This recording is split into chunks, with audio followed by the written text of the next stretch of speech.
Welcome.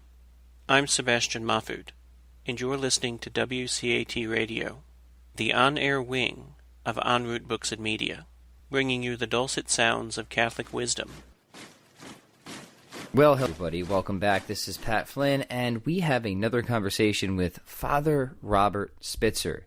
If you haven't listened to the last episode that I had about a month or so ago with Father Spitzer, please do, because it was one of my most downloaded episodes ever and generated a flood of responses and questions and was really well received overall. So I was eager to have him back on and continue the conversation.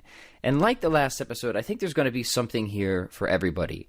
One is, who doesn't spend time thinking about the biggest questions of life? Who are we? Why are we here? What's the point of all this? So we just get right into it. So if you're interested in philosophy, theology, science, we cover all of it. So like the previous episode, the first part is a little bit more technical. We start with discussions on philosophy and science, specifically how these continually affirm a theistic worldview despite so many great misunderstandings. And I actually try to pose the question to Father Spitzer of how he would have addressed me 5 years ago. Because 5 years ago, let's be frank, I was a complete heathen.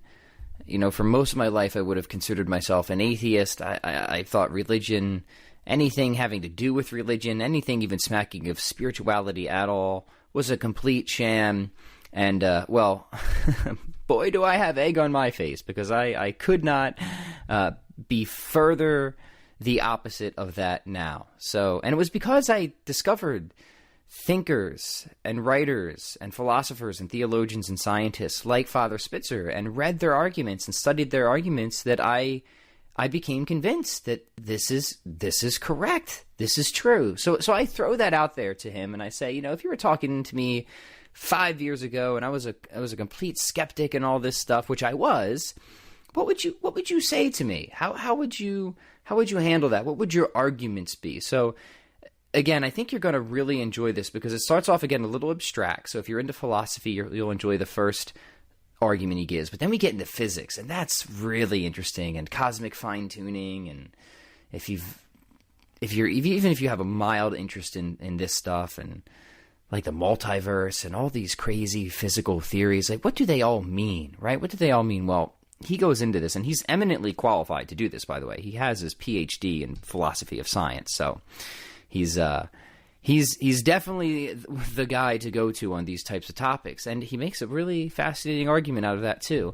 And then as we move along, we get a little bit more theological and a little bit more practical. So then we start to consider, the what of God versus the who of God, and I think you're going to find that deeply rewarding, a lot more practical, a lot more intimate. I was really moved, honestly, when he got to that part of the conversation. I don't want to spoil too much of it now. I'm going to be quiet in just a minute here and let it go on.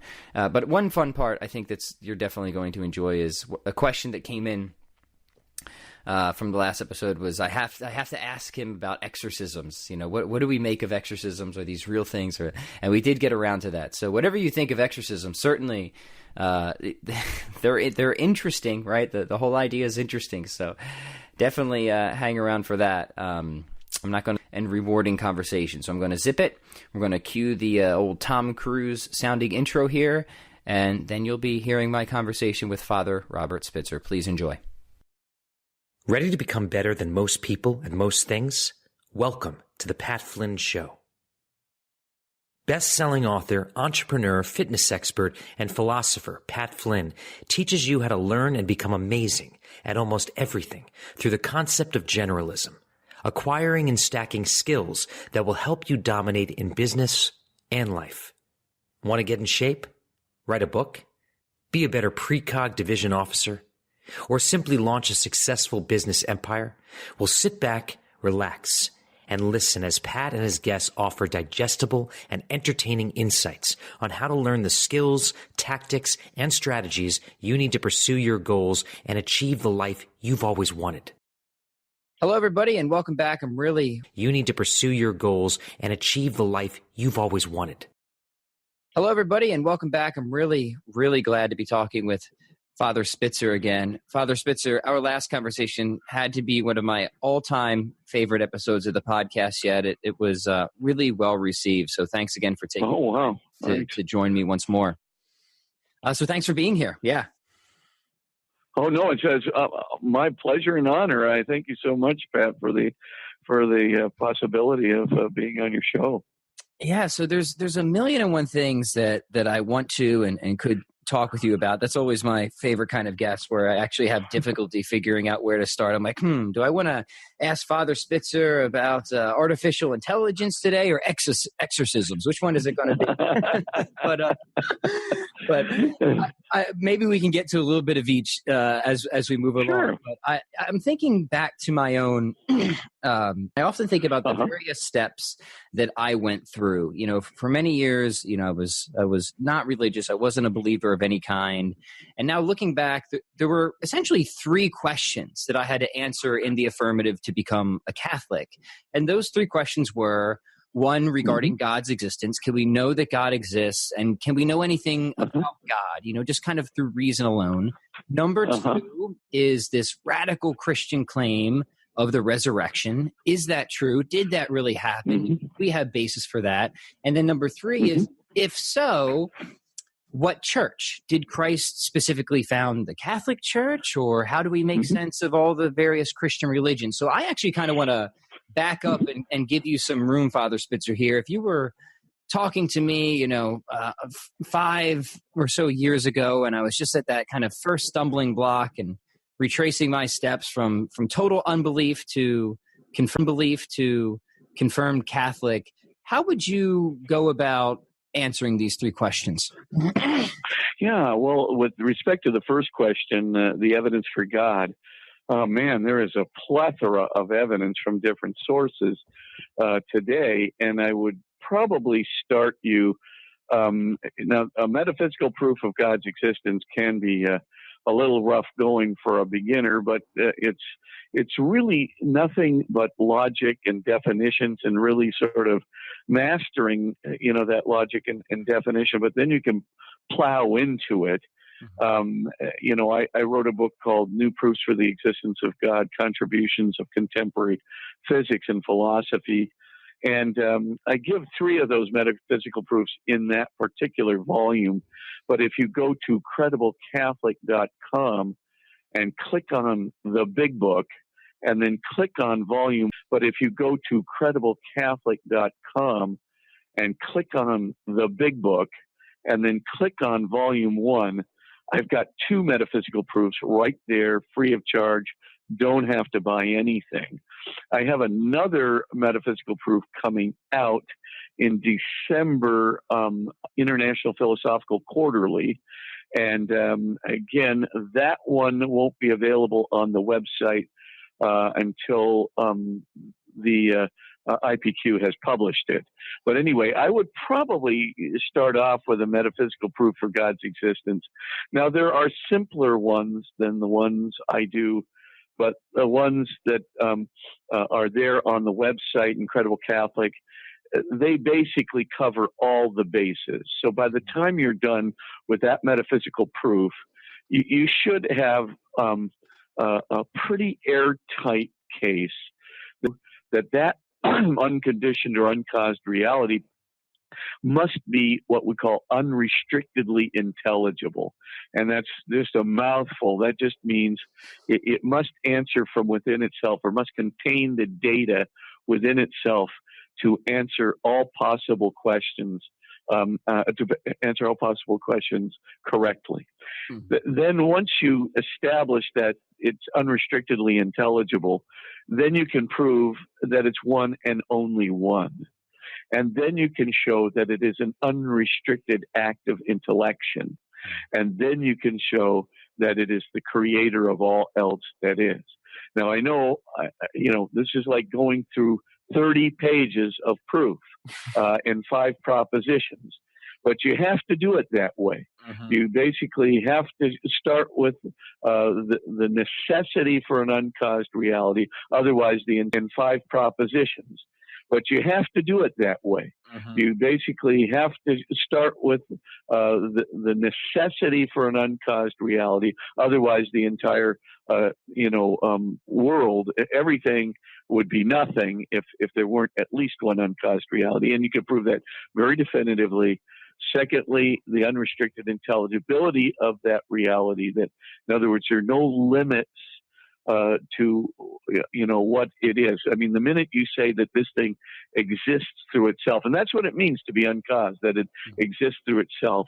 The minute you say it exists through itself, then it is existence itself, and existence itself has to be unrestrictedly intelligible. It has to be consistent and compatible with every possible existence, meaning that it is unrestrictedly intelligible. And if it is unrestrictedly intelligible, it has to be one.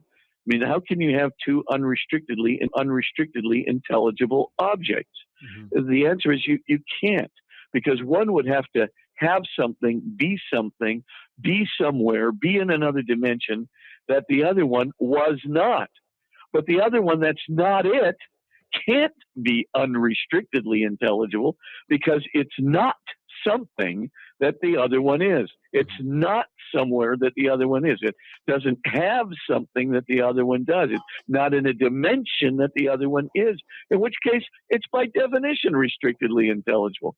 Every second, third, and fourth so-called unrestricted intelligible is nothing more than a restricted, unrestricted intelligible, which is a contradiction. Mm-hmm. So that's you can't have one. So it's got to be one and only one. And then, of course, you get to the fourth point. Well, how do you know it has to be unrestricted intelligence? Because unrestricted intelligibility can't be something that's even an individuated thing. Because if it's individuated, it's by definition restrictedly intelligible to that particular individual, not extending its intelligibility, does not extend to other individuals. And so you can go through and show that it can't be even a multiverse or a multiverse of multiverses. Indeed, it can't be any material reality at all, which is all of which is mired in space and time and individuality. So then you have to go to another kind of reality that we call an idea, a universal kind of reality that can span, transcend individuality, transcend space and time. And we call that universal reality an idea. But an idea has to exist in an act of intellection. And so the reality itself, in order to be as it were, the complete set of correct answers to this reality, in order to be unrestrictedly intelligible, has to be an act of thinking. And there's a long proof of this in both proofs that I have on crediblecatholic.com. And then once you show that it's an unrestricted act of thinking, which is unique, so it's the one and only one uncaused reality, you can easily show that all of the rest of reality has to be a caused reality. So if they're all caused realities except the one uncaused reality, the one uncaused reality has to be the cause, that is the creator of everything else in reality. So what can you say, when you're done with the proof? You can say there must be one and only one uncaused or unconditioned reality, which is unrestrictedly intelligible, which is a constant creator of everything else in reality. Now, can you know this? Yes, you can, because if you deny any of those premises, what the metaphysical proof does is force you into a proposition where either you're going to have to contradict yourself or deny the existence of everything altogether, both of which are patently false. So you can pretty much have a great deal of certainty about the existence of that kind of a God. But we would call that maybe the what of God. But it's not the who of God, because science can't answer this, metaphysics can't answer this. But if I were starting you off, that's how I'd start you. I'd start you with the what of God in a metaphysical proof. Yeah. And then I'd go on to the scientific evidence for God. Go ahead. No, I'll just add one remark. A few remarks actually, and I'm glad we'll get into the scientifics actually, and I'm glad we'll get into the scientific evidence because I know that's a specialty of yours, and it's often I think a false holdup for a lot of people. But going back to that proof, one thing I really liked about your presentation. And for somebody like me, who's, I've always enjoyed philosophy. I have a background in it. I like that kind of stuff. I enjoy the challenge.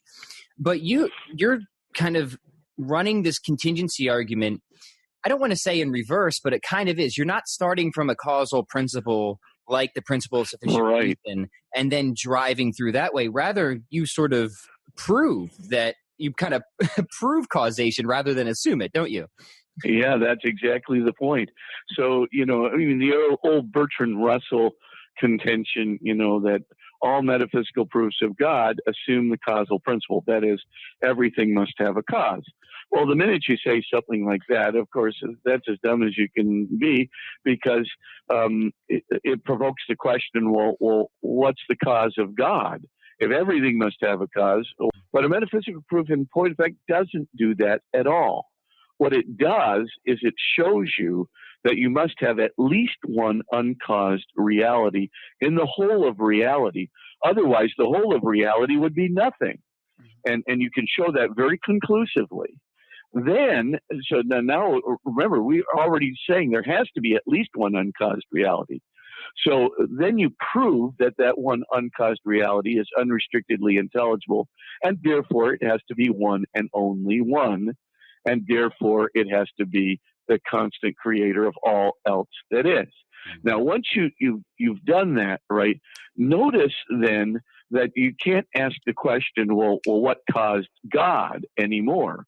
Because once you prove that there has to be at least one uncaused reality, that question becomes incoherent. It becomes, what caused the uncaused reality which is necessary? That question becomes incoherent. It becomes, what caused the uncaused reality which is necessary? Well, obviously, that particular question is intrinsically contradictory and therefore incoherent. What caused the uncaused reality is why is the square circle? Circular. So, once you see that, Bertrand Russell's objection just melts away. The second thing, of course, that Russell suggested in his book, Why I Am Not a Christian, was, all metaphysical proofs assume that there's only one uncaused reality. Well, that's just not true.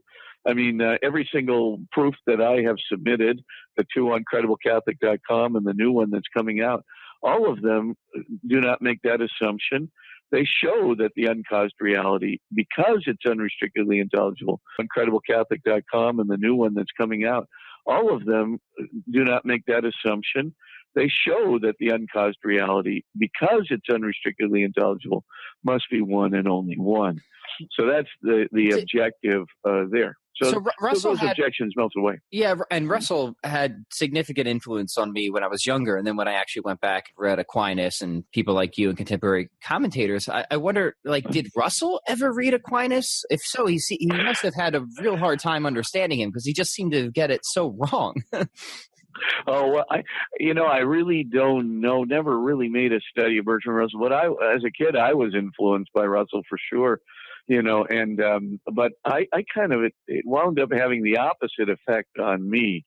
I just found his arguments to be so silly and Why I'm Not a Christian that it actually provoked me to go looking at the theistic arguments because I figured they must be right from the start as a kid. Mm-hmm. And then I basically ran into a contemporary Thomist by the name of Joseph Owens. That was kind of my first exposure to the fact that, Aquinas' 5 ways are just a summary. If you want the real proof, you got to do the metaphysics. So I really did burrow into Owens. And then later I saw Lonergan's Proof for the Existence of God in Insight, chapter 19, which is a fantastic proof. And all of a sudden it was just, oh my gosh, the as it were, the darkness was lifted. And I really did see the necessity for this unrestrictedly intelligible, unrestricted act of thinking, which is the constant creator of all else that is. That really it blew me away. So I mean, these are, and I would recommend maybe a Lonergan proof for those who have that really it blew me away. So I mean, these are, and I would recommend maybe a Lonergan proof for those who have the gumption to read that book. It's a huge book, starting with the philosophy of science, and going into relativity theory, the theory of mathematics, statistical residues, and everything else, all the way up to the whole, derivation of metaphysics, and then the proof of God in chapter 19. Now that's a slog, but you can take a shorter slog if you want by reading one of those metaphysical proofs at CredibleCatholic.com. It's a slog, but it's on one of the most important subjects and questions in life. So if you're going to slog through anything, why not that, right?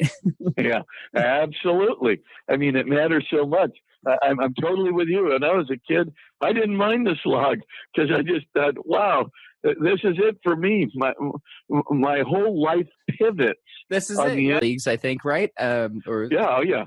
And, he writes in the same area on philosophy of God too. Yeah, and we were discussing the same thing. Like, maybe it's a little bit challenging to engage with some of the philosophical literature, but I mean, if anything challenging is worth engaging in, surely it's this. And you're probably going to engage with challenging things in life at some point. So why not this subject?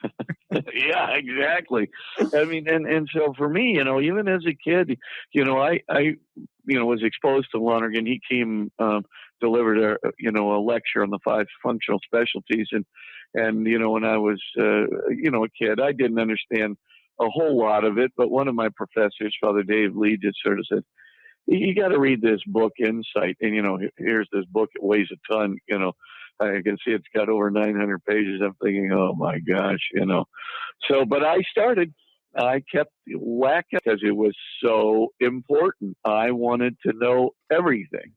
And sure enough, I mean, I got the answers that I was really looking for, and I got it in the most sophisticated way possible. Yeah. And that was a real breakthrough for me. I mean, the science part too was a breakthrough for me, but I think the metaphysics was my first real, encounter. And that's, if I were meeting a guy like you who had the interest to do metaphysics, that's what I'd do. Yeah, well, that's a really powerful story. I'm always interested in hearing a personal, your own testimony as well. And it sounds like I didn't come around as quickly as you did. I was taken in by a lot of the old atheists at first, and it took me a while longer. Yeah. I had to kind of get myself to nihilism before I decided, well, maybe I should go back and check that starting premise again. Yeah, really. So at least I was consistent, right? Oh yeah, absolutely. But no, I'm glad you did. Yeah, well, believe me, so am I. but let's turn to the science now, because all right, maybe people will have to go make the slog through the philosophical challenges, and I'll be sure to link to Credible Catholic so they have the resources to do that. But immediately when you bring up science and religion, the thing that flares up in people's mind, well, isn't there a conflict there? Like, doesn't science say one thing and religion another? And what about evolution? And how do we begin to wade through all that, for one, and then two, what exactly is this scientific evidence that points to God, Father Spitzer? Yeah, I would say that there's about 4 different areas that point to God pretty radically. The first is what you might call the Borda-Vilenkin-Guth theorem, or the so-called BVG reality, like a universe or a multiverse. Must have a beginning. In other words, you can't go back indefinitely in time. And, you can actually show what kinds of things can't. The proof is basically this. If any universal configuration or multiversal configuration has a Hubble expansion, that is to say, an expansion rate of that universe or multiverse as a whole, so you have to have an average expansion rate greater than 0, okay, then that physical or universal configuration would have to have a beginning. Now, that is a remarkable proof. You can, put it out in 6 different steps, and you could go to that on crediblecatholic.com. Just go to that big book again, go to volume 1, and this time go to chapter 2 in it. And chapter 2 has all the stuff on the 6 steps of the Board of Lincoln and Guth proof. But at the end of the day, just imagine this. Any universal or multiversal configuration that has an average expansion rate greater than 0 must have a beginning. Now, if that's the case, then our universe must have a beginning, which it does, because it has an average expansion rate as a whole greater than 0. Every multiverse has to have a beginning, because every multiverse must be inflationary. You can't have a multiverse without inflation, which automatically means that it has an expansion rate greater than 0. And the same thing holds true for nucleating string universes in the higher dimensional space of string theory. They too must have an expansion rate greater than 0. So they too, at the end of the day, must have a beginning. And of course, that also applies to all cyclic universes, which have an average expansion rate greater than 0, even though they collapse in on themselves, they always are going to have an expansion rate that is greater than 0 in order to affect the expansion and recollapse in the first place. So they also have to have a beginning. So every known universal, multiversal, string theoretical, and cyclic universal configuration that we can come up with, every single one of them has to have a beginning. Now, that is very interesting. By the way, Arvind Borda, is over there at the Kavli Institute at the University of California, Santa Barbara, and Alexander Volenkin is director of the Institute of Cosmology at Tufts University in Boston. Arvind Borda is at MIT, in cosmology and physics. Probably will get some kind of Nobel Prize for inflationary theory. But the point that I'm trying to get to is, this is a pretty to try and undermine it with the most, kinds of ridiculous rationale. But there it stands. In fact, the proof is so good that when you combine it with the evidence from entropy, which I'll talk about in a moment, this is what Dr. Alexander Volenkin came out with in 2006. This is a quote from his book, Many Universes in One. He said, I'm going to paraphrase it here because I'm not looking at anything. He said, it is said that a good argument will convince a reasonable person, and that a proof will convince even an unreasonable one. Well, now that the proof is in place, and what's the proof? The BVG proof plus the entropy evidence. Now that the proof is in place, cosmologists can no longer entertain the possibility of a past eternal universe. There is no escape. They must all confront the reality of a beginning. Now, what is the implication of a beginning in physics? The implication of a beginning is this is a point before which physical reality, namely this universe, this multiverse, any universal configuration with an average expansion rate greater than 0, right? This is a point prior to which physical reality doesn't exist. Now, if it doesn't exist and it's pure nothing, we can't sneak something into nothing.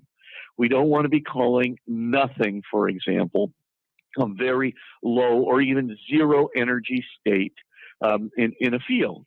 The reason we don't want to do that is because the field is not nothing, even though the energetic manifestation happens to be 0 at this time. The field still exists. It's like my bank account. Even though the energetic manifestation happens to be 0 at this time, the field still exists. It's like my bank account. Most of the time, the balance is 0, but the account still exists in a real bank. Mm-hmm. So, it's just the same thing here. We're talking about nothing as if it were something. And the same thing holds true with Stephen Hawking's contention in his, book, The Grand Design, where he actually proposes that the laws of gravitation are nothing. I mean, wait a minute. If they're laws of gravitation, then they have a very complex intelligibility. And as far as I know, the intelligibility of nothing is nothing. It is not the complex, intelligibility of gravitational field equations. Yeah, Are you kidding me? Nothing's what's the old Aristotle line? What rocks dream about, right? Right, exactly. Well, here, let's get back to our point. So if you prove a beginning of physical reality, then prior to that beginning point, physical reality, which includes physical time, physical space, physical energy, physical constants, physical anything, laws of, of motion, equations of gravitation, it's all nothing. Now, I can tell you for a fact, there's only one thing that nothing can do, and that is nothing, because it is nothing.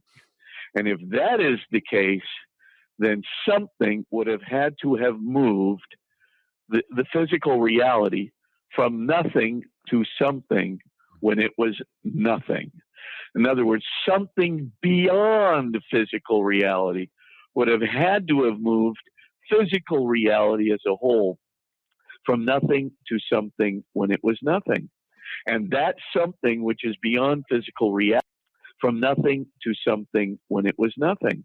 And that something which is beyond physical reality is not only transphysical, it would also have to have the power to create the whole of physical reality in a single fell swoop out of nothing. And that is a remarkable thought to contemplate. Mm-hmm. We can't wrap our arms around it, how it can do that. Nevertheless, we know it must do that if, in point of fact, the Borda-Vilenkin and Guth proof is credible, and the entropy evidence is credible, and it absolutely is. So for me, I always found, and I know that you have your Ph.D. in philosophy of science, and you've taken. I always found, and I know that you have your Ph.D. in philosophy of science, and you've taken an almost lifelong interest in these subject areas. That's why I love talking to you about them. I always glean something out of it. What is it? Do you think that so causes people to keep kicking around all these often preposterous theories to try and escape what seems to be the most obvious conclusion, that the physical universe had an absolute beginning? Is it really just to avoid a theological outcome, or is it just because we have to keep looking for physical causes because otherwise science has nothing to do? Is it a combination of both of those? It's just always interesting to me because the evidence really does seem, very, very strong.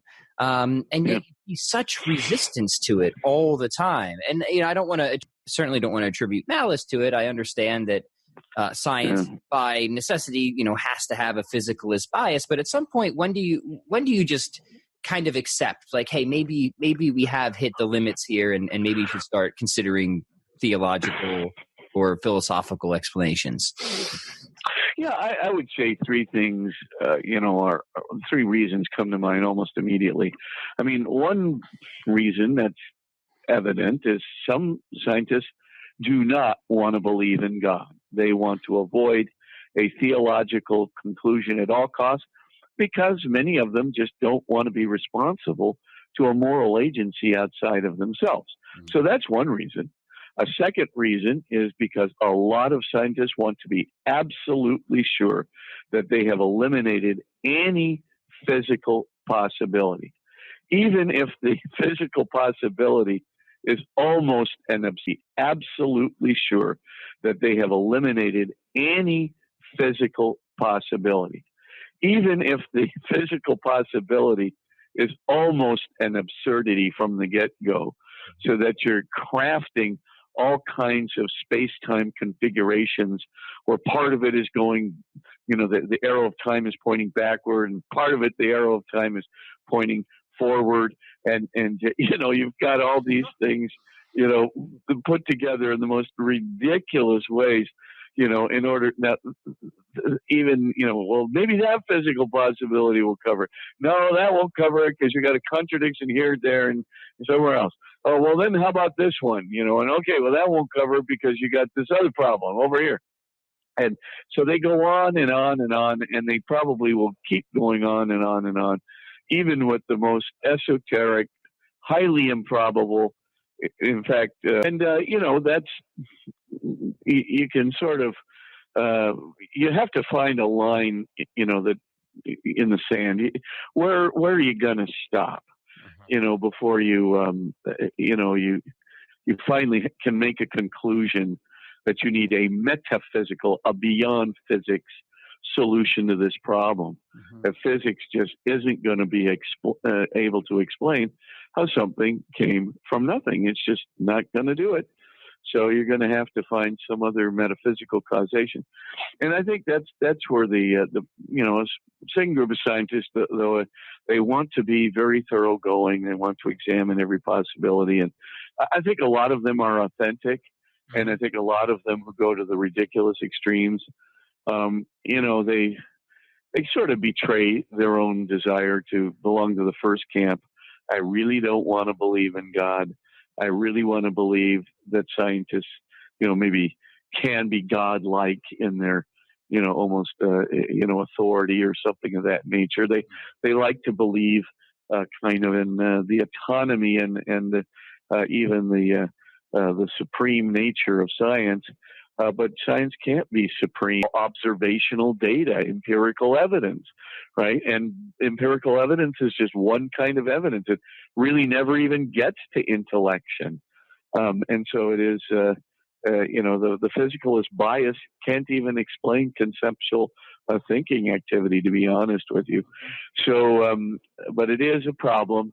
I think there is a third group of scientists too that I would call them just those who are maybe have grown up seeing some theists or some religious people who were clearly wrong in science.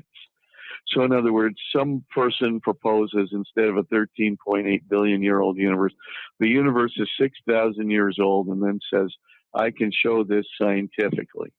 And so this scientist is listening to this, and he's going, oh my gosh, these religious people are the most ignorant people I've ever seen in the world.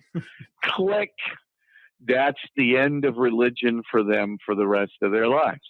They make this grotesque generalization that some person they might have seen on TV, talking about 5,000-year-old universes,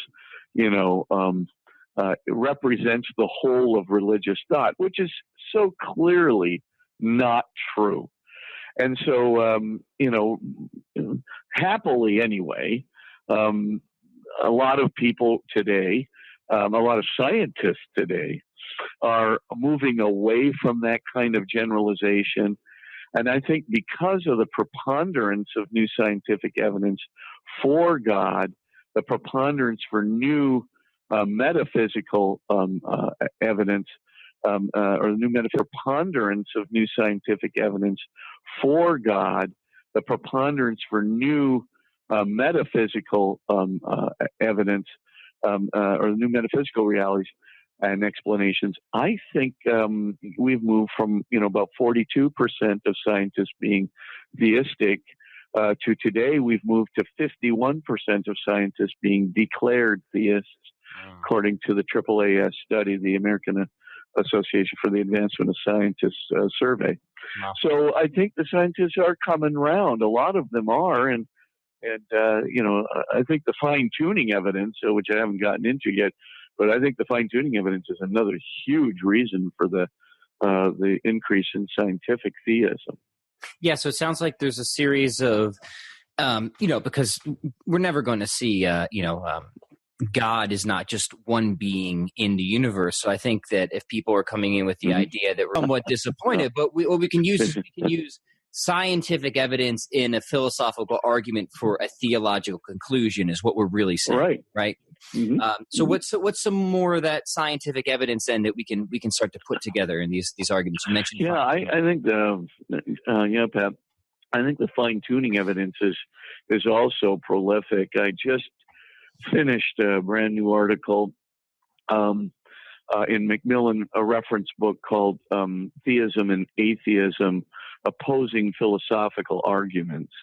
And it's about a 40-page work on the basic title of my article is called Fine-Tuning and Indications of Transcendent Intelligence.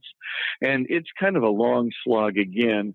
But in this article, what I try to show, along with my co-author, Jim Sinclair, who's a senior, it's kind of a long slog again. But in this article, what I try to show, along with my co-author, Jim Sinclair, who's a senior physicist for the U.S. Navy in Washington, D.C., the two of us got together and we showed 6 instances of fine-tuning. And I believe I gave one of them last time I was on a podcast. For example, Roger Penrose's discovery that the odds against the low entropy of our universe is 10 raised to the 10 raised again to the 123 to 1 against. So that's the same odds of getting low entropy in the universe, so necessary for any life form to exist.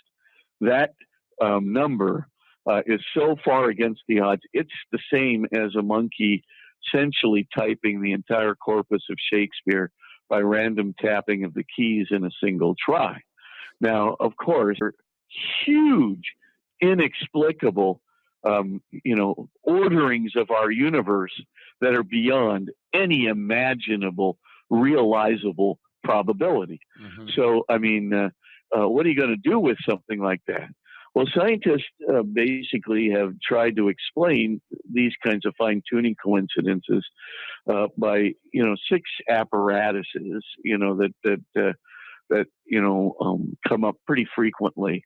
The first one is called, a theory of everything, essentially, and that would be some kind of a magic formula that unifies all the equations of physics in our universe that can explain the fine-tuning of the universe.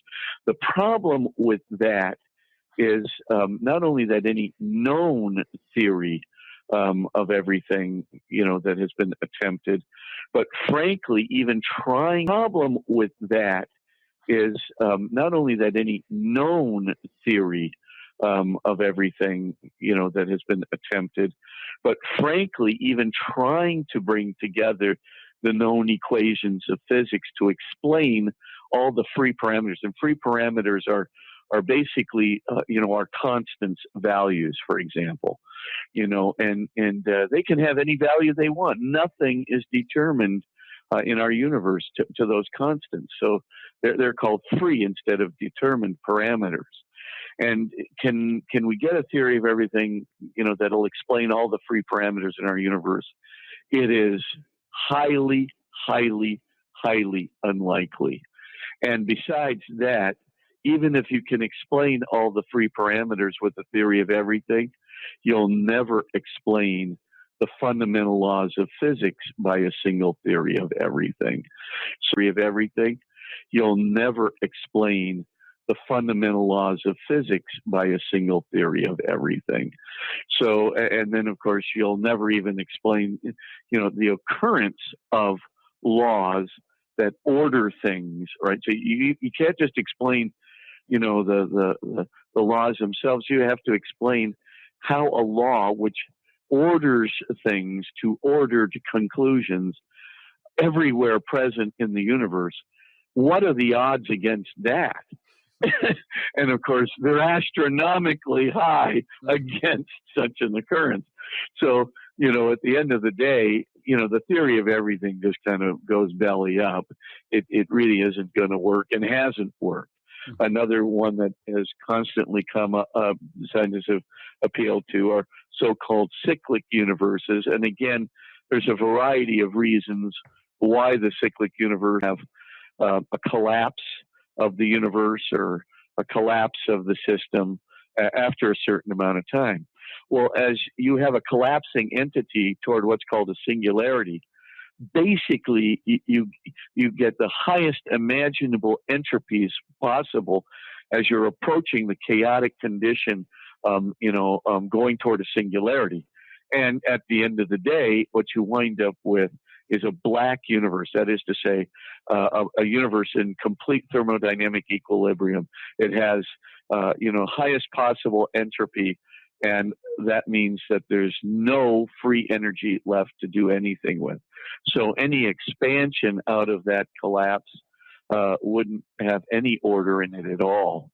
So this is highly problematic. Cyclic universes just don't explain low entropy, let alone explaining all the order at all.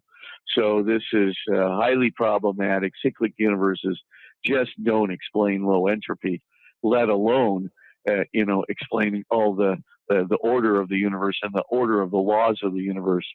So that's just not going to work. And so then it's gone over to other kinds of explanations. I'm not going to go through them all. There's a conformal cyclic cosmology of Penrose, and I take that up in the Macmillan reference article, and that's not going to work. And then you take up all the inflationary cosmologies, which can give rise to so-called, infinite multiverses. And then when you get into so-called infinite multiverses, you run smack dab into the problem of what's called Boltzmann brains and brief brains. Now this, without getting too far afield, into the technicality, for example, the low entropy of our universe, right? Same odds as the monkey typing Shakespeare, right?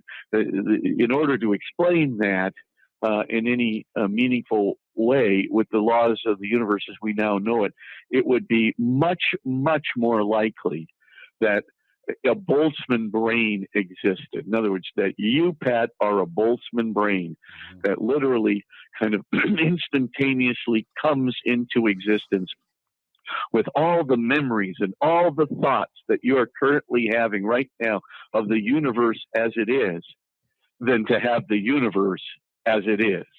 In other words, the odds of us all being Boltzmann brains with all these pre-programmed memories and so forth in us simply instantaneously coming into existence and then fading away again, vaporizing away again, are much, much higher than, the multiverse becomes almost an untenable position. It really does, or an infinite multiverse becomes an untenable position. And by the way, finite multiverses aren't going to explain low entropy in any meaningful way. You're going to have to presume some order in the multiverse, which of course means that the multiverse isn't the ultimate explanation. Well, a guy named Tegmark figured all that out, and so he tries to go into what's called a fourth level multiverse, right? So this is going to kind of get around the problem of just keep kicking it upstairs, don't you? Yeah, but of course, Tegmark's level 4 multiverse winds up being a category error. I mean, in order to do that, he has to make physics into mathematics. In other words, he has to make the physical universe into mathematics. Well, mathematics is a universal idea. It's capable of abstraction, right? Mathematics is based on abstractions, which require an idea, whereas the physical universe does not prescind from individuality or space-time conditioning. And so you can't have it both ways. Tegmark can't have his cake and eat it too. You can't have basically a physical universe which is mathematics. Mathematics exists in minds, in ideas, in acts of thinking, but it doesn't exist in individuals in the physical universe, in space-time conditioning in the physical universe. So, the idea of a physical universe, which is mathematics, is a contradiction in terms. It's really an individual universal, or a universal individual, which is not only a contradiction, but a category error. So what does that leave you with? I mean, if cyclic cosmologies aren't going to do it, the multiverse isn't going to do it, cosmologies aren't going to do it, conformal cyclic cosmologies are not going to do it, a theory of everything's not going to do it, well, what's going to do it? Well, there's only one thing left. I mean, Tegmark was right on the cusp. He nearly came right to it. You're going to have an act of thinking, ladies and gentlemen. The only way you're going to have a pure mathematical system from which you can derive the orderliness of all the laws of the universe and the free parameters within the laws of the universe, which are just astronomically, fine-tuned order to the hilt. The only way you're going to be able to do this, as Tegmark intuited, is you're going to have basically a starting point of mathematics itself, which requires an idea, which in turn requires an act of thinking, a transcendent act of thinking, because it's starting point of mathematics itself, which requires an idea, which in turn requires an act of thinking, a transcendent act of thinking, because it must, as it were, ontologically precede the whole universe, physical universe, which is derived from that mathematical ordering, which makes the laws possible. Mm-hmm. So this is where we are today.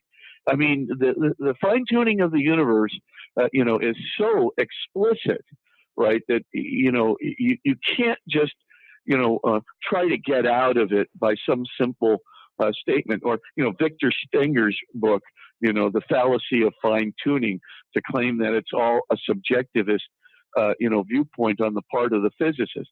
By the way, Dr. Luke Barnes over there in Australia wrote the definitive response to Victor Stenger's Fallacy of Fine Tuning book by first proving the fallacy of equivocation in his central argument. And after he finishes that, he goes on to show that if you really applied Stenger's proof to, for example, Einsteinian systems, if you took Stenger's contention seriously, and then he goes on to show that much of Stenger's physics is just plain wrong, and some of them sophomorically wrong. And so he actually says it. That's not my words. That's Barnes's words. And of course, at the end of the day, I mean, the book is just kind of an El Flapo. But my point that I'm trying to get to is that it's not easy to pass off the objective validity or the objective reality of fine tuning in our universe, or the orderliness, mathematical orderliness that is required as the condition necessary for the possibility of any kinds of laws of the universe and any kinds of free parameters that can be matched to the laws of those universal laws for the possibility of life forms. Mm-hmm. This is tough stuff to the laws of those universal laws for the possibility of life forms. Mm-hmm. This is tough stuff, and it's not easily just passed off. And I think, and as I said in this article I just finished in the Macmillan reference book, this Theism and Atheism book, I think I established pretty clearly it's going to require a transcendent act of thinking. And that sounds a little bit like God to me. Yeah. But I don't think you're going to get out of an act of thinking. And that act of thinking better ontologically precede the universe or the laws of the universe that are going to order all universes or multiverses. And so you're going to have a real transcendent act of thinking. So when I think back through, again, my own journey to the Catholic faith, I now look at various metaphysical arguments like the one you present. When I think back through, again, my own journey to the Catholic faith, I now look at various metaphysical arguments like the one you present. I'm like, this is really compelling. You really can't get out of this except on the pain of incoherence. But then when you take all the evidence together, when you take the arguments from consciousness, from fine tuning, from the beginning of the universe, from contingency arguments from morality, arguments from near-death experience, arguments from terminal lucidity, when you have this pool of evidence, I don't see how at least somebody couldn't admit, yes, it's reasonable to be a theist. Now, I think it's way, way, way stronger than that. But how anybody could be faced with the collection or the cumulative force of the evidence and not say, yeah, this is utterly reasonable is beyond me. Yet there are people who take that position. I may have even taken years ago, but that would have only been because I just didn't understand it. What is that a problem with the will at that point? Like, what's going on? Oh, I think it is. I mean, somebody can just say, I don't want to believe in God. Okay, great. That's your choice. I get it. But to say there's a dearth of evidence for God is incomprehensible. I mean, I think the fine-tuning evidence is overwhelming. I think the peer-reviewed medical studies of near-death experiences, you got thousands of cases of veridical evidence showing the high likelihood that, all these people, who are claiming to have seen all these unique kinds of circumstances, that they really did see it. Their consciousness survived bodily death. I mean, when you look at, for example, the metaphysical proofs, there's just, and I'm not going to, use it in skip the metaphysical argument if it's too complicated. I mean, surely, you can see the 6 steps in the Board of Lincoln and Guth proof. Now, what are you going to do with that? What are you going to do, with the near-death experiences? Certainly, you can get the implications of 81% of blind people seeing for the first time when they're clinically dead, flat EEG, fixed and dilated pupils, no gag reflex, and suddenly, when they have no capacity for any kind of cognitional activity whatsoever, they are outside of their body reporting data that is going on and seeing for the first time outside of the hospital as they pass through the walls. You're kidding me? You're going to just deny all of it? Thousands of cases of really good, validated after the fact by independent researchers, veridical evidence? I mean, okay, if you want to do that, thousands of cases of really good, validated after the fact by independent researchers, veridical evidence? I mean, okay, if you want to do that, are you going to also deny, as we kind of continue forward, all the fine-tuning evidence that's out there? Are you really going to do, and so if you deny it all, right, and you got some really good thinkers here. I mean, we're not talking about people who, are second-rate thinkers. These are people who are constructing very fine arguments, good proof, good physical data, good scientific arguments. There's just a lot of good stuff, peer-reviewed medical studies of these things. You just can't, if you slough it all off, then I would almost have to say, and you just say there's just no evidence, or none of this evidence is good enough for me, I'd probably say that's a little much. And you just say there's just no evidence, or none of this evidence is good enough for me, I'd probably say that's a little much. I'd have to say you can be a doubter, but as John Henry Newman, who was a cardinal in the Catholic Church, but a very brilliant writer, he wrote this book called The Grammar of Assent, and in that book he basically talks about informal inferences. And basically, what he means by an informal inference is you gather like about 20 major data points. So you borrow a couple of metaphysical proofs of God, a couple of cosmological proofs of God. You take a look at the scientific evidence for a beginning of physical reality, not just our universe, not just a multiverse, but, configurations of all physical reality. You take a look at some of the entropy evidence, the fine-tuning evidence, there are just so many inexplicable things that have been scientifically validated by the Lourdes Medical Commission. You're going to just slough it all off? You're going to just say all these guys are just, crazy or wacko, but they've consistently applied every scientific and medical test to see if there's a natural or scientific explanation, and there's a complete absence of them in so many different cases that have really been documented exceedingly well. I mean, you're just going to slough it all off? I mean, just say there's no such thing as miracles? Why? There's all kinds of room. I mean, if God wants to super add something, to nature, I mean, he's a transphysical cause. He can super add anything he wants. He can be a supernatural, addition for even a brief moment to the natural system. There's nothing that prohibits nature. There's nothing in nature that will prohibit super nature from, how much evidence do you need? It's a duck before you just say it is. Yeah. And so that's the thing. That's a great response. But now I think this is a nice segue to the next part, and I do want to make sure we cover this at least a little bit. Well, because I could talk to you all night, but I want to be respectful of your time as well. Sure. So I say, okay, Father Spitzer, okay, you're really choking the skeptic here. All right, I'll concede that God exists, but that doesn't show me that the God of the Bible is true. That doesn't show me that the God of Christianity is true. So maybe I can kind of slink my way out in that direction.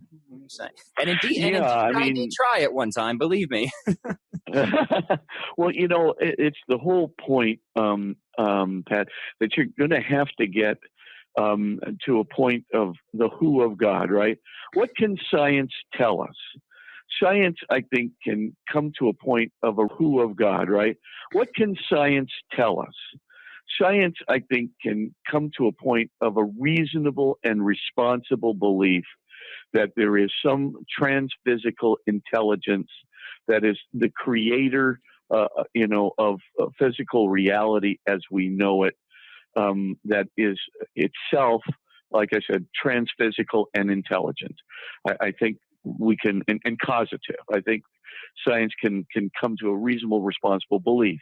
Not certainly an apodictic one, but reasonable and responsible one. I do think, again, near-death experiences, things like that, can come to a point where you can say, yes, the human beings have some kind of consciousness, sight, hearing, and movement that is transphysical, just from near-death experiences alone. This reasonable and responsible belief in that kind of a soul, that sight, hearing, and movement that is transphysical, just from near-death experiences alone. This reasonable and responsible belief in that kind of a soul, that's entirely possible. I think from a metaphysical proof that we just talked about, you can show with reasonable and responsible certitude that there exists at least one, in fact, only one, unconditioned, unrestricted, uncaused, unrestrictedly intelligible a cause of everything else, which is an unrestricted act of thinking about itself. You could show all of those things, and they're all what's, and what's. But what about the who? Does God care about you? Does God prepare a heaven for you, or does God answer your prayers? Does He redeem, etc.? All these things are about the heart of God, the who of God, the person of God. And of course, logic, metaphysics, and science really can't touch that. And it brings up a question. Would God have given us all this evidence for His whatness, for His power, for His nature, for His attributes, and given us nothing about His person, His heart, His who? Is He a loving being, or is He Aristotle's God, just a big old brain, that just sort of would find human beings to be disinterested? Now, all those things, right? When you get down to that kind of a level, then you've got you have to ask yourself the question that St. Augustine did: do I really believe that such an unrestricted act of understanding, who created all of us literally out of nothing, created us with the desire for perfect love within us, perfect truth within us, perfect goodness or justice within us, we have the desire for perfect goodness, perfect love, perfect beauty, perfect home. Would that God, who would have created us with that transphysical soul, with those transcendent desires, could He be devoid of love? I don't think so. Why would He have created a desire for perfect love within us if He did not have some love within Himself that He was, as it were, cultivating within our soul? Why? And Augustine's question is a good question. Why would He have cultivated goodness within? Why would He have given us a conscience? That's a whole other. And Augustine's question is a good question. Why would He have cultivated goodness within? Why would He have given us a conscience? That's a whole other argument, toward the good. et cetera, et cetera. Now, of course, I would say that philosophy is starting to get to that point where you say, I think that God is giving us clues to his goodness and to his love. But still, he's not revealing who he is. He's giving us all the desires. So I think that God does have love within himself. I think God does have goodness within himself. Could such a good and loving God have created us with this desire, right, to know him, to be in communion with him, to be fulfilled by him, because he alone can be perfect truth, love, goodness, beauty, and home. If that's the case, because he alone can be perfect truth, love, goodness, beauty, and home. If that's the case, would he have done that without revealing his heart to us? And I have to say, I don't think so. At this point, deism becomes incoherent. Deism means you believe basically in the God of science and metaphysics. You believe in an ultimate metaphysical principle, like an uncaused reality, or the one uncaused reality, which is unrestrictedly intelligible and unrestricted active thinking, right? But I can prove that, but I don't believe anything I can't prove. But we got too many clues from within ourselves as to the reality of the heart of God, which leads to the question, wouldn't God want to reveal himself to us if really he's planted the desire within us? I got to tell you, I just think that the idea of a deistic God, who's purely rational, et cetera, it just makes no sense to me. I think God has a heart, and I see all the evidence from within myself, from within my own desire for perfect truth, love, goodness, beauty, and home. I can see all the need that God is literally equipping me to be fulfilled by him and to be in communion with him, almost like it's a grand invitation. And if I just look deeply within other people I know, my friends whom I love, and I see the same desires to be fulfilled by perfect truth, love, goodness, beauty, and home in them, and I see also the desire to be in communion with an ultimate principle in them, and I look at the American Psychiatric Association study, which says that non-religiously affiliated people have significantly higher depression, suicide rates. Look at the American Psychiatric Association study, which says that non-religiously affiliated people have significantly higher depression, suicide rates, impulsivity, aggressivity, substance abuse, familial tensions, non-religiously affiliated by comparison with the religiously affiliated ones. When I start seeing this, I think, hey, St. Augustine's right. We are made for God, for thou hast made us for thyself, and our hearts are restless until they rest in thee.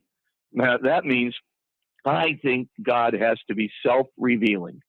God has to want to reveal himself to us so that we might best know how to follow him. And that means that I better be looking for a source of revelation that's going to tell me about who God is ultimately. And that means turning to a religion, to tell me about who God is ultimately. And that means turning to a religion, all religions profess to have some sense of the revelation of this ultimate metaphysical principle. And I turn to Christianity. And the reason I turn to Christianity is really simple.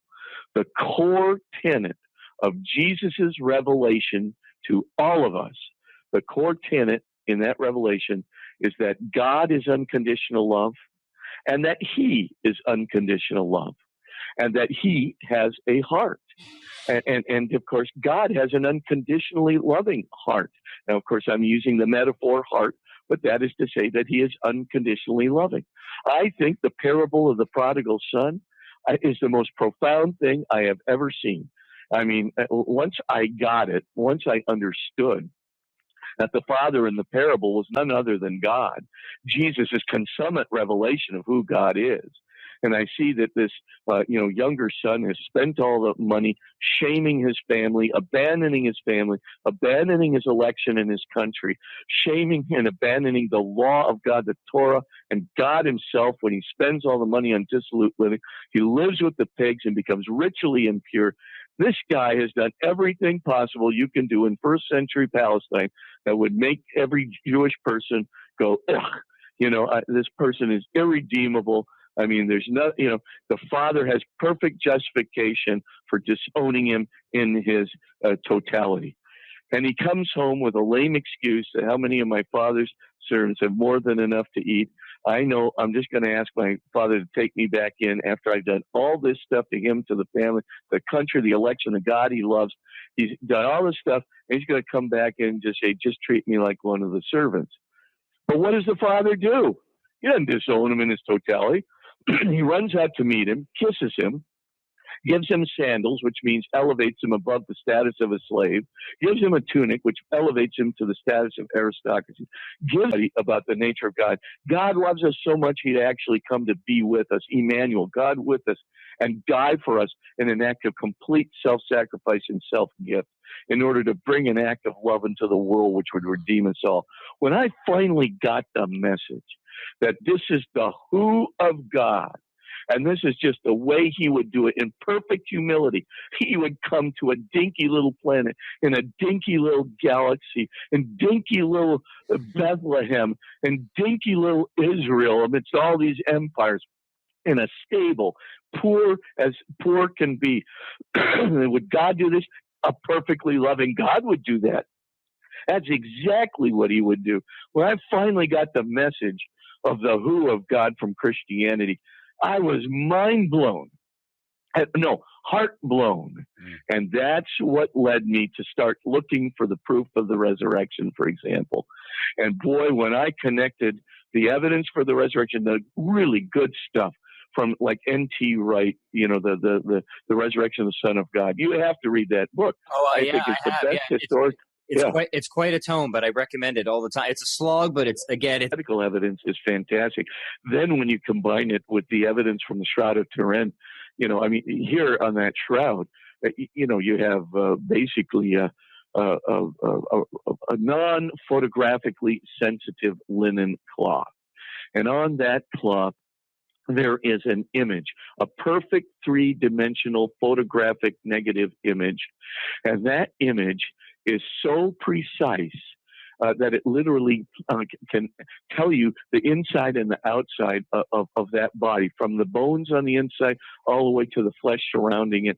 And if you look at that, the light requirements to produce that image, by the way, it has to be light that produces it. It cannot be a chemical. It cannot be a vapor. Right, because it's the image is sitting there on the surface of the fibrils. And so if you look at it, right, a vapor would have penetrated, right, the image is sitting there on the surface of the fibrils. And so if you look at it, right, a vapor would have penetrated right to the medulla of the fiber, right into the middle of the fiber, and certainly into the middle of the cloth. And chemicals would have, penetrated into the medulla of the fiber. And scorching would be immediately detectable by just fluorescing it, right? But the key thing is this is sitting there right on that image like a perfect three-dimensional photographic negative photograph on a non-photographically sensitive linen cloth. There's only one way you can do it. It's with light. And the only way it's ever been replicated, and it has been replicated, is by excimer ARF laser in the laboratory. And Paulo de Lazaro did it in 2010, has replicated it several times since. The light requirements to produce that image? 6 to 8 billion watts of light energy. The light requirements to produce that image? 6 to 8 billion watts of light energy. It would only be able to last for 1/40 billionth of a second, because if it lasted any longer than that, it literally, the heat energy that accompanies that form of light, which would have to have been a vacuum ultraviolet radiation, the heat energy accompanying it after 1/40 billionth of a second would not only have vaporized the cloth, it would have vaporized the vapor, the carbon smoke residual, as it were. I mean, it's unbelievable. A 1/40 billionth of a second, 6 to 8 billion watts of light energy. Now, you tell me from natural explanations, how does a dead body do that? And by the way, how does a dead body become completely mechanically transparent so that that cloth can penetrate in direct proportion to the surface? You tell me how a dead body naturally becomes mechanically transparent. What that means in physics is it becomes spiritual. Literally a spiritual body emanating enough light to basically be a million searchlights trained on this one cloth. You tell me how a dead body does that naturally. Now, when I read that scientific evidence, and I think it is very persuasive, it's certainly reasonable and responsible to a very high degree of scientific testing. This is the most unique image in the world, and the Shroud of Turin has been scientifically tested, to a greater degree with more scientific tests than any other relic ever by far. And put it all together, and there's something really evident about this shroud. It not only depicts an entire picture of the crucifixion. Put it all together, and there's something really evident about this shroud. It not only depicts an entire picture of the crucifixion, the unique crucifixion of Jesus, but the unique resurrection of Jesus into glory, light, and spiritual nature. And of course, when you see that, that's precisely the description we're given by St. Paul and the Gospel writers. I think it's complementary to all the historical exegetical Jesus that N.T. Wright, John P. Meyer, have collected. But more than this, that shroud gives us a scientific glance back into the past. And by the way, the 1988 carbon dating, has been pretty much debunked. And you can read about that. Just go to crediblecatholic.com, click on the big book, go to chapter 8, which is on the science on the Shroud of Turin. It'll blow you away. It's 70 pages of very interesting on the Shroud of Turin. It'll blow you away. It's 70 pages of very interesting stuff.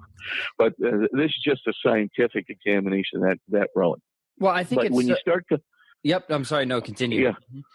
Oh no, I was just going to say, when you combine that with the near-death experiences and the coincidences between Jesus' resurrection and preaching about the resurrection and what we've already discovered in peer-reviewed medical studies of near-death experiences, I'm beginning to think that, my belief that Jesus is the consummate revelation of who the heart of God, who God is, right? I think that conclusion is not just validatable by my heart, which I think is the most important thing in the world. Because if you really believe that love is the essence, the purpose of life, the highest power that we have, the most creative, most positive power that there is, and you unconditional purpose and meaning, unconditional intellect, unconditional heart, if you really believe that, then you're going to believe that Jesus is a consummate revelation of who God is. And then when you get the validation of the resurrection from the Shroud of Turin, the new historical, critical and exegetical evidence, the miracle, the work on the historicity of the miracles that John P. Meyer has done in second volume of A Marginal Jew, et cetera, et cetera. You start putting together all the clues, not to mention the activity, the miraculous activity and the Holy, of the Holy Spirit in the world today, not to mention the scientifically validated miracles connected with Jesus, to his mother, to the saints, to the Holy Eucharist itself. You got to start saying to yourself, I think this is it. He is the one. He's the consummate revelation of who God is.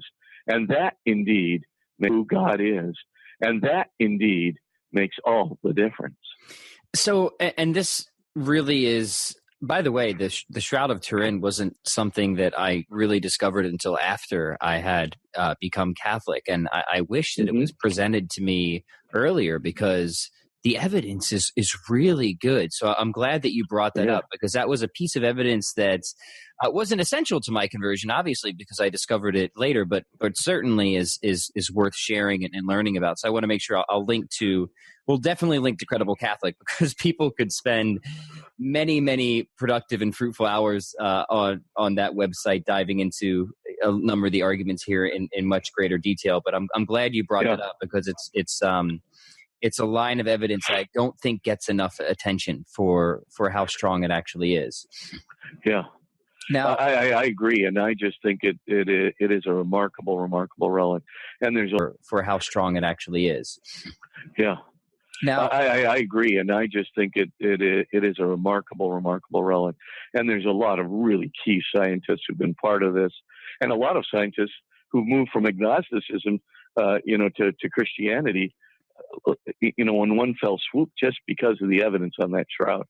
Yeah. It's a remarkable thing. So then the final, and I do have a few questions from some listeners too, but if at any time you have to jet, feel free to just to say. I might have to jet pretty soon, to be honest with you, but maybe we can take up a couple of things in our next podcast. But I know where you're veering toward the church, and I think I probably better save that one for our next podcast. But in the meantime, why don't you give me a couple of those questions? I think that's good, because I think that deserves a fuller treatment. So let me just take a few, because there's a lot, but let me take a few that jumped out. Take a few, because there's a lot, but let me take a few that jumped out at me that I think were interesting and always capture people's interest. I'm going to throw two out at you, and then you decide which one you want to take, or both. Well, actually, let me throw three here. One, because one's practical. Well, I guess they're all practical. One is favorite prayers or spiritual practices for anxiety. Another is exorcisms. Are they real? And how do we differentiate between just psychiatric illness? And then the third one is, what is the Catholic view of the atonement? So any one of those, two of them, three, whatever you have time for, Father. Okay. Well, what was that first one again? The favorite prayers for anxiety. Yes, I have a whole list of them. I have a book called The Light Shines On in the Darkness. And in that book, which is Ignatius Press, just go to chapter 4. I've got a bunch of them. But if you want free prayers, to volume 19, there is an entire 100 pages right there on how to deal with suffering through faith. Why would an all-loving God allow suffering? Prayers to use during times of suffering. How to follow the Spirit in times of suffering. Opportunities in times of suffering. And it's huge. But I do have a lot of prayers there. I mean, ranging from everything to help to, Lord, make good come out of whatever harm there is here. Lord, make a resurrection come out of this cross. Push back the foreboding.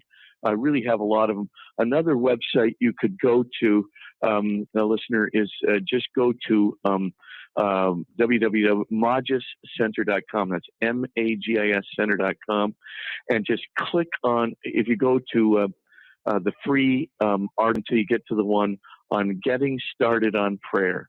There you'll find 14 spontaneous prayers to help you deal with your anxiety. So that might be the best way to go. There are a lot of them, but Thy Loving Will Be Done is a really big one. But it needs a little explanation, and I would probably start with those resources there to get those prayers. And you can download them. It's all for free. Wonderful. What an amazing resource. I'll be sure to link that as well to Magis Center. Oh, yeah. And the exorcisms. Oh, yes. They're very real.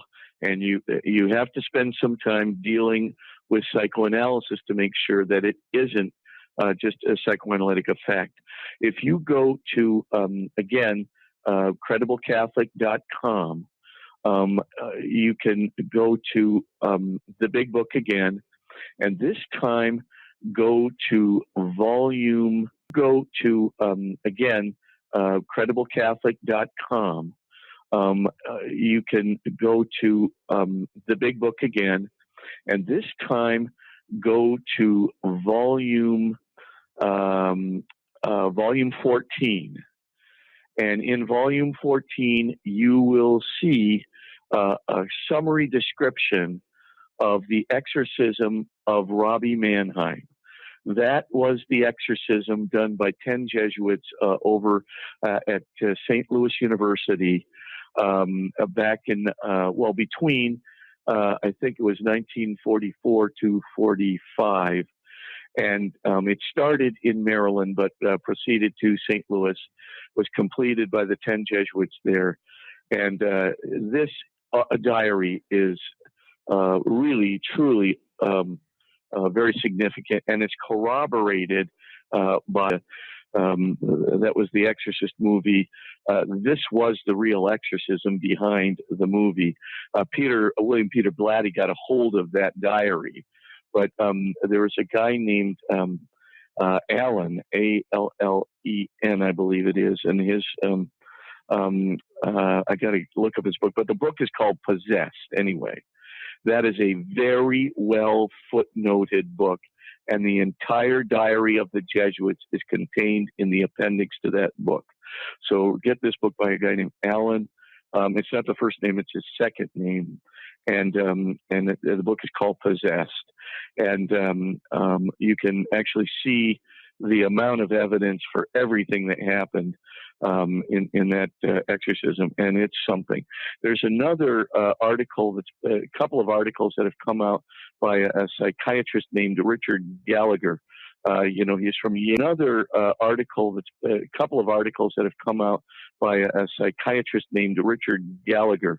He's from Yale, but now I think he teaches at New York University in psychiatry. He has just impeccable credentials.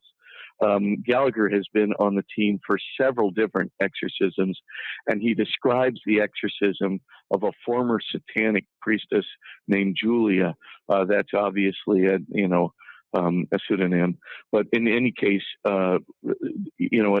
he goes through all of the different explanations psychiatrically that Julia might have had, but there are so many preternatural, events and activities that are taking place that, it's just not possible that, a purely psychological or psychiatric explanation can handle it. I mean, it all over the place. I mean, and that was witnessed by upwards of, 30, 40, 50 people. Julia certainly did in front of the entire psychiatric group that was there examining her. She would levitate right up into the air. I mean, bottles are flying through the air, all kinds of, activities that are just not normal physics, right? Nobody's throwing the bottle. They're just moving sporadically, across the room. Not to mention the fact, of superhuman strength on the part of Robbie when he, was in a straitjacket on a bed in the Georgetown University Hospital, reached underneath the mattress, yanked out one of the springs, from the holding up the mattress, pulled it out and ripped this guy's arm from his shoulder all the way down to his hand. Wow. He nearly bled to death. If he hadn't been at Georgetown University Hospital, he would have bled. Holding up the mattress, pulled it out and ripped this guy's arm from his shoulder all the way down to his hand. Wow. He nearly bled to death. If he hadn't been at Georgetown University Hospital, he would have bled to death. I mean, this is just extraordinary stuff. But, Julia could telepathically put herself right into phone conversations between the psychiatrist and the exorcism team. And they were on the phone on a conference line. Julia was totally, miles away. And of course, that same guttural demonic voice comes up in the line, and the phone line saying, "I know what you're doing. I know what you're saying." And she, of course, had knowledge of, the backgrounds of all these people, and it wasn't, of course, her speaking. But when you start looking at the amassed evidence there, I mean, if you're going to deny that the devil isn't, of course, her speaking, but when you start looking at the amassed evidence there, I mean, if you're going to deny that the devil is real, then you have to say that every single one of these witnesses was, completely hyperbolic and outright lying. because the phenomena just isn't explicable in terms of either natural causes or really a depraved, psychological state. Mm-hmm. I mean, this is not just sociopathology. This is not just a psychopath.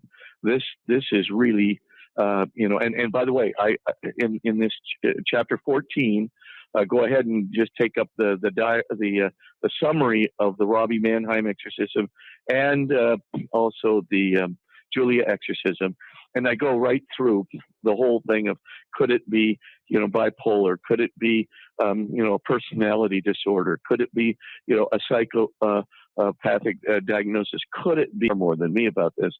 And have just concluded, no. These things are, truly, kind of otherworldly, super, or what I might call, transnatural activities that are performed by a personality of extreme demonic character. Yeah, and it's one of those lines of evidence that obviously is in favor of supernaturalism, but it isn't always the most. It isn't always the most pleasing to consider, let's say that. No, but if there is that kind of demonic force out there, then you've got to imagine that some of the temptations, the despondency, and things that we feel are induced by him because, he knows. I mean, he can just literally go into your mind and just probe around and find out just what you're feeling sad about, what you're feeling weak about in terms of your virtue or moral, and just probe around and find out just what you're feeling sad about, what you're feeling weak about in terms of your virtue or morality, et cetera, et cetera.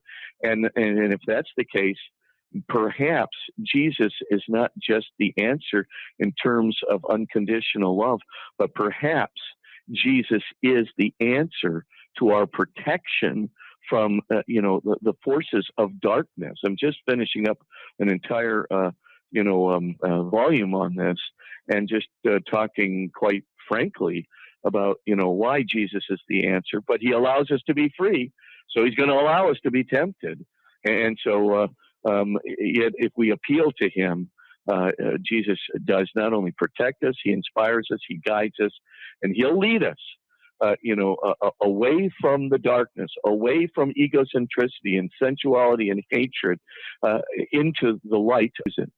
Hey, Pat, I'm going to have to jet. It's a perfect ending note. Yes, thank you so much, Father Spitzer. I'll be sure to link everything in the show notes. Is there any place that you, aside from Credible Catholic, that you want people to be aware of? Well, I probably just say, maybe take a look at, some of the books I have written, this quartet of books, that I wrote with Ignatius Press. I think that's a pretty good quartet. And it really, you might start off with Finding True Happiness. That's book one. The Soul's Upward Yearning, which is the proof, all the evidence for the transphysical soul. That's volume two. Then God So Loved the World. That's the whole evidence for why, I think that God is a self-revealing God, and that unconditional love is, the highest principle, and why I think Jesus is of God, the Emmanuel of God. And then the fourth volume, a big one, is called The Light Shines On in the Darkness, which is about, how to use your faith to transform suffering into salvation, but also why would an all-loving God allow suffering? So maybe that quartet of books, you might want to take a look at it, but you can get all kinds of summaries of all those books at IncredibleCatholic.com and MajaCenter.com. Beautiful. I'll link all the books. I cannot recommend them highly enough. Father Spitzer, thank you so much for your time. This has been an absolute pleasure. We hope you enjoyed the program and will join us back for another show on WCAT Radio. This is Sebastian Mahfood. Good day.